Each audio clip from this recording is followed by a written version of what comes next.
Un auteur contemporain nous parle de sa passion pour un auteur classique. Philippe Sollers nous parle de Nietzsche, le philosophe allemand, l'auteur du Gai Savoir et d'Ainsi parlait Zarathustra, qui sombra dans la folie dans les dernières années de sa vie. Mais quelle affinité entre Sollers et Nietzsche? Quel rapport entre le fondateur de la revue Tel Quel dans les années 60 et le philosophe du surhomme? Bien sûr, le dernier roman de Philippe Sollers, Une vie divine, où l'auteur entremêle la vie et l'œuvre de Nietzsche avec une histoire d'amour entre un professeur vieillissant et une jeune vendeuse de prêt-à-porter. Et également, on peut retrouver cette passion dans Nietzsche, Miracle à la française, où Philippe Sollers, dans un film réalisé par Jean-Hugues Larcher, nous donne encore un élément de sa passion. Mais là, j'ai envie de tout de suite savoir qu'est-ce que Philippe Sollers va nous faire découvrir de nouveau à propos de Nietzsche. Alors, on prend l'exergue d'une vie divine. C'est une des dernières formulations de Nietzsche. Et voici ce qu'il dit. Au-delà du nord, de la glace, de la mort, notre vie, notre bonheur. Nous avons découvert le bonheur, nous connaissons le chemin, nous avons trouvé l'issue de ces milliers d'années de labyrinthe.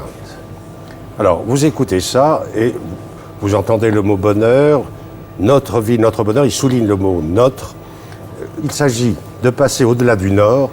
Le nord, c'est tout ce qui est pesant, lourd, allemand pour lui d'ailleurs, et toute sa vie, il cherche le sud, il va notamment vivre à Nice, il va s'effondrer en effet à Turin, en Italie.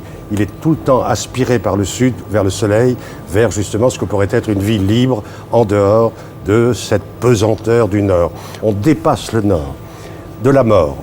On vivrait donc au-delà de la mort. C'est une proposition considérable parce que, évidemment, vous allez tout de suite envisager le fait que Nietzsche, le premier, après sa grande proposition « Dieu est mort », nous en voyons tous les jours les conséquences. Il n'est pas mort du tout, il se décompose parmi nous, il explose, il n'en arrête pas de mourir. Donc nous sommes précisément dans cette actualité-là. Au-delà de la mort, est-ce que nous pouvons vivre au-delà de la mort? Bon, il y a eu quelqu'un qui s'est présenté pour ça, pour dire en effet que la mort n'était rien et qu'il ressuscitait d'entre les morts.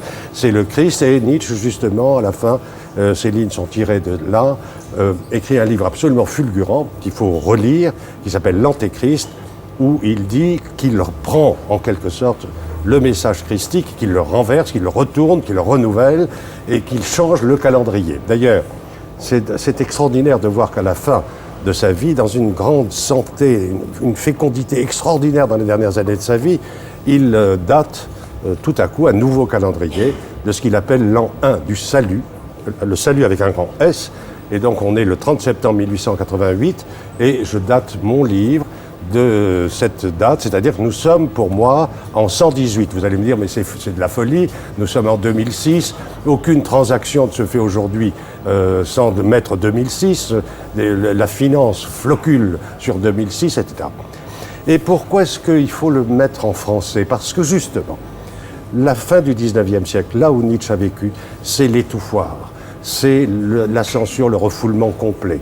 Nous nous croyons libérés aujourd'hui. Oh là là, attention à ce qui revient en force. Attention à ce qui redevient un voile et un conformisme généralisé, peut-être planétaire bientôt. Attention, attention. Alors, lui, il veut passer au-delà du bien et du mal. Mais qu'est-ce que ça veut dire? Nous sommes tous les jours, par notre esprit de vengeance et notre ressentiment, en train de dire ce qui est bien et ce qui est mal. Et c'est l'axe du bien et l'axe du mal. Et nous définissons sans arrêt ça à travers la morale. La morale est la grande ennemie de ce que Nietzsche veut. C'est-à-dire, il appelle ça la moraline, qui nous infecte, que nous buvons jour après jour, et nous jugeons toujours selon la morale, et ce qui est bien et ce qui est mal. Est-ce que nous pouvons vivre au-delà du bien et du mal? Et pourrions-nous vivre au-delà de la mort? Parce que le bien et le mal, c'est forcément le vouloir mourir, le vouloir que l'autre meure, comme moi je souhaite mourir. Et qu'est-ce qu'il dit pour finir? Que finalement, pour sortir de cette atmosphère étouffante du 19e siècle, Lou Andréas Salomé, Wagner, qui est là avec ses Valkyries, qui déferlent, qui écrasent tout et qui annonce des catastrophes. Le 20e siècle l'a prouvé. Donc, il y aurait peut-être une issue, non seulement en l'Italie, mais aussi les petites femmes de Paris. Il faudrait peut-être vivre selon une virtuosité avec des femmes un tout petit peu légères, pas ces grosses allemandes valkyriennes de Wagner. Et c'est la raison pour laquelle, le faisant revivre dans un roman qui prend au sérieux tout à fait sa démarche, je le mets dans la légèreté française avec deux femmes, une blonde, une brune. C'est le philosophe désormais clandestin qui s'organise une vie pour être tout à fait à son aise avec des personnages féminins, Ludi et Nelly. Merci beaucoup, Philippe.